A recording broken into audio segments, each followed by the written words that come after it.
எங்களின் உயிரோடும் உணர்வோடும் கலந்து வாழுகின்ற என் அன்பு சொந்தங்கள் அனைவருக்கும் வணக்கம். உங்கள் பிள்ளைகள்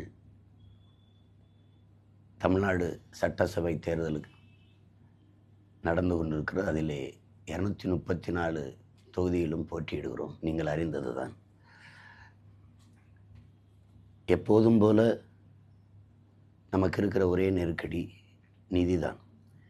நமக்கு கருத்தியல் குறைபாடோ அல்ல களத்தில் பணியாற்ற ஆற்றலோ எதுவுமே அங்கே குறையில்லை. மற்றவர்கள் 30 கோடி 25 கோடி முதலீடு செய்யும்போது நாம் வாக்குக்கு காசு கொடுக்க போகிறதில்ல. ஆடம்பரமான படவடமான செலவுகள் ஒன்றும் இல்லை.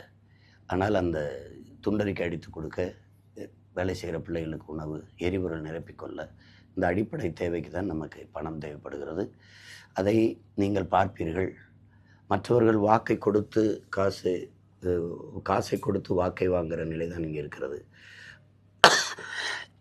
ஆனால் நம் மீது பேரன்பு கொண்ட, நம்பிக்கை கொண்ட நம் பெற்றோர்கள், நம் உடன் பிறந்தவர்கள், பிஞ்சு குழந்தைகள், அவர்கள் சிறு சிறு சேமிப்பை கொஞ்சம் கொஞ்சமாக சேர்த்த காசுகளை எல்லாம் நமக்கு செலவுக்கு வச்சுக்க என்று பேரன்பு கொண்டு நம் இடத்தில் கொடுப்பதை நீங்கள் பார்க்கிறீர்கள். நம் மக்கள் மகத்தானவர்கள், ஒரு மாண்புமிக்கவர்கள், பெருமைப்பட வாழ்ந்த ஒரு இனத்தின் மக்கள் என்பதை இதுவெல்லாம் நிரூபிக்கும். இப்படிப்பட்ட அறம் சார்ந்த தர்ம சிந்தனையோடு இருந்த இன மக்களை இப்படி வேட்டிக்கும் சேலைக்கும் அரிசிக்கும் பருப்புக்கும் இலவசங்களுக்கும் மதிப்புமிக்க வாக்கை விற்கிற நிலைமையில் வறுமை ஏழ்மையிலும் வைத்து 1500 கொடுத்து வாக்கை பறிக்கிற கொடிய சூழலுக்கு தள்ளிவிட்டார்கள். இதை மாற்றணும் தான் உங்கள் பிள்ளைகள் களத்தில் நிற்கிறோம். இங்கே பிரச்சனைகளை எல்லாம் தந்தவர்கள், இதுவரை இந்த மண்ணு மக்களும் சந்திக்கிற பிரச்சனைகளை எல்லாம் தந்தவர்கள் ஒரு பக்கமாக, அந்த பிரச்சனைக்கெல்லாம் மக்களோடு மக்களாக நின்ற பிள்ளைகள், அந்த பிரச்சனைகளை தீர்க்க வேண்டும் என்று வந்த பிள்ளைகள், உங்கள் பிள்ளைகள். 2 பேருக்கும் தான் போட்டி. ஒரு பக்கம் இலவசம், அது இல்லாத அதை பெற வேண்டிய அவசியம் இல்லாத ஏழ்மை வறுமையில் இல்லாத வாழ்க்கை தரத்தை உயர்த்த வேண்டும் என்ற பிள்ளைகள், உங்கள் பிள்ளைகள் ஒரு பக்கம். இப்போ பணத்துக்கு வாக்கு, அது இனத்துக்கு தூக்கு. இப்போ நோட்டுக்கு ஓட்டு, நாட்டுக்கு வேட்டு, இது நம்ம நிலைப்பாடு. அவர்கள் எப்பாடுபட்டாது மக்களை ஏமாற்றி இலவச அறிவிப்புகள், அது பணத்தை கொடுத்து வாக்கை பறிச்சிடணும்னு நினைக்கிறாங்க. ஒரு ஏமாற்று, இதெல்லாம் ஏமாற்று. ஒரு நேர்மையற்றவர்களினுடைய செயல். ஒரு நேர்மையாளன் எதற்காக இதெல்லாம் அறிவிக்கணும்? மக்களை ஏமாத்துறதுக்கானது.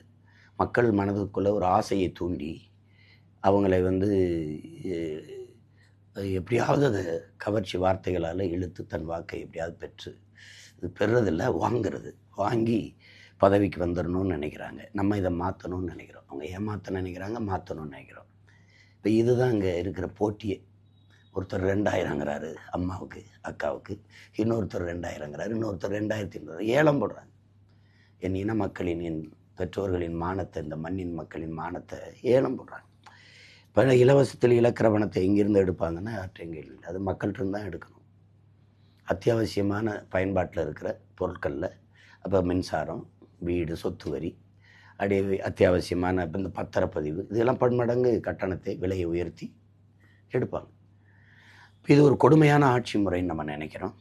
இங்கே ஆள் மாற்றம் நடக்குது, ஆட்சி மாற்றம் நடக்குது, ஆட்சி முறை மாற்றம் இல்லாமல் போயிடுது. இப்போ நம்ம ஆட்சி முறை மாற்றத்துக்கு நிற்கிற பிள்ளைகள் அந்த உறுதியால் தான் யாரோடவும் கூட்டு சேர்ந்தால் நிறைய கோடிகள் கொடுப்பாங்க, நிறைய பதவிகள் கொடுப்பாங்க. அது நம்ம அதுக்கு வரலை. பதவியாக மக்களுக்கான உதவியான உதவி தான். இனமாக பணமானா இனம்தான். அப்போ அந்த உறுதியோடு நிற்கிற உங்கள் பிள்ளைகளுக்கு இதுவரை வலிமையாகவும் வளமையாகவும் இனமாகவும் பணமாகவும் நின்று எங்களை இந்த அளவிற்கு உயர்த்தி வந்தது என் அன்பு சொந்தங்கள் தான். ஏன்னா மக்களிடமிருந்து மக்களுக்காக வந்த மக்கள் இயக்கம் இது. மக்களுக்கென்று ஒரு படை இல்லை என்றால் மக்களுக்கென்று எதுவுமே இல்லை என்கிறார் சீன புரட்சியாளர் மாசேத்துங். இப்போது நம்ம மக்களுக்கென்று ஒரு படை இருக்கிறது. வீடை இடிக்கிறார்களா, அங்கே சீமானும் பிள்ளைகளும் வருவார்கள். அங்கே பரந்தூர் விண்ணூர்தி நிலையத்துக்கு நிலத்தை ஆக்கிரமிக்கிறார்களா, அங்கே அவன் பிள்ளைகளும் அவனும் வருவார்கள். 8 வழிச்சாலை என்ற நிலத்தை கையகப்படுத்த துடிக்கிறார்களா, அங்கே தடுப்பார்கள். விளைநிலங்களின் வளமே கொஞ்சம், அதை ஏன் பறிக்கிறீர்கள் என்று போராட வருவார்கள். சிப்காடு தொழிற்சாலைக்கு நிலம் 2000 3000 கையகப்படுத்துகிறார்களா, அதை தடுக்க வருவார்கள். அப்போ மக்களுக்கென்று ஒரு படை. அந்த படை இதே நம்ம இப்போ அந்த படையை கட்டி எழுப்பி நம்ம முன்னேறி வருகிறோம். 3வது பெரிய கட்சியாக உயர்த்தியது என் மக்களினுடைய வாக்கு தான்.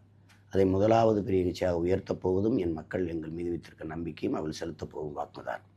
அதனால் மக்கள் இயக்கம் இது, மக்களுக்கான படை இது. இப்போ மக்களிடமிருந்தான் பெற வேண்டும். லாவோட்ஸ் என்ன சொல்கிறார்? சீன பிரஞானி, மக்களிடம் செல், மக்களிடமிருந்து கற்றுக்கொள், மக்களுக்கு கற்றுக்கொடு, அவர்களிடம் என்ன இருக்கோ அதை வச்சு தொடங்குங்கிறார். அப்போ எல்லாமே எங்களுக்கு மக்கள் தான் தரணும், மக்கள் தான் தந்து கொண்டிருக்காங்க, இவ்வளோ காலம் தந்தாங்க. இப்போ இந்த திரள் நிதி திரட்சியின் மூலமாக என் அன்பு சொந்தங்கள் எங்களுக்கு இயன்றதை தொடர்ந்து கொடுத்து உதவி வருகிறீர்கள். இன்னும் 15 நாட்கள் இருக்கிறது, 15 நாட்கள் கடந்துட்டோம். மீதி இருக்கிற காலங்களிலும் எங்களுக்கு பொருளாதாரத்தில் வலிமைப்படுத்தி தடையின்றி போர்க்களத்திலே நிற்கிறதுக்கு, இது அநீதிக்கு எதிரான ஒரு அறப்போர். உங்களுக்கு தெரியும், கொளுத்த பணம், ஊழல், லஞ்சம், உண்மை நேர்மையற்ற கூட்டம், அதை எதிர்த்து மொத்த கட்சி கூட்டணியை நம்ம ஒத்த கட்சி எதிர்த்து நிற்குது. அப்போ மொத்த கட்சி கூட்டணியும் ஒத்த கட்சி மோதி வெல்லணும். அதுக்கு தடையின்றி இந்த போரை செய்து உங்கள் பிள்ளைகள் வெற்றி பெற நீங்கள் எப்போதும் போல திரள் நிதியில் எங்களுக்கு உதவ வேண்டும் என்று உங்கள் மகன் அன்போடு கேட்டுக்கொள்கிறேன். திரள் நிதி மக்களிடமிருந்து நாம் பெறுவதை விமர்சிக்கிற கூட்டமும் இருக்கிறது. திருட்டு நிதியை விட திரள் நிதி எவ்வளவோ மேன்மையானது. எங்களுக்கு எதுவும் இல்லை என்று எங்கள் பெற்றோர்களிடம், உடன் பிறந்தார்களிடம் கையேந்துவது அது ஒன்றும் அதில் அவமானமோ அதில் ஒன்றும் இழிவோ கிடையாது. நீங்கள் மக்களிடமிருந்து பணத்தை பெறுவது, நிதியை பெறுவது குற்றம் என்றால், மக்களிடம் இருந்து தானே வாக்கை பெறுகிறோம். அந்த மக்களுக்கு காசை கொடுத்து வாக்கை பறிப்பதை விட, வாக்கை வாங்குவதை விட இது ஒன்றும் இழிவில்லை. எனவே என் அன்பு சொந்தங்கள், என் அருமை உடன் பிறந்தார்கள், உங்களால் இயன்ற அளவு என்ன முடியுமோ அதை கொடுத்து இந்த பிள்ளைகளின் கைகளை வலிமைப்படுத்தி விடுங்கள். புரட்சி எப்போதும் வெல்லும், நம் வெற்றி அதை சொல்லும். இலக்கு ஒன்றுதான், இனத்தின் விடுதலை. இனம் ஒன்றாவும் இலக்கை வென்றாவும். தமிழ் தாய் வாழ்க, தலைவர் பிரபாகரன் வாழ்க, நாம் தமிழர்.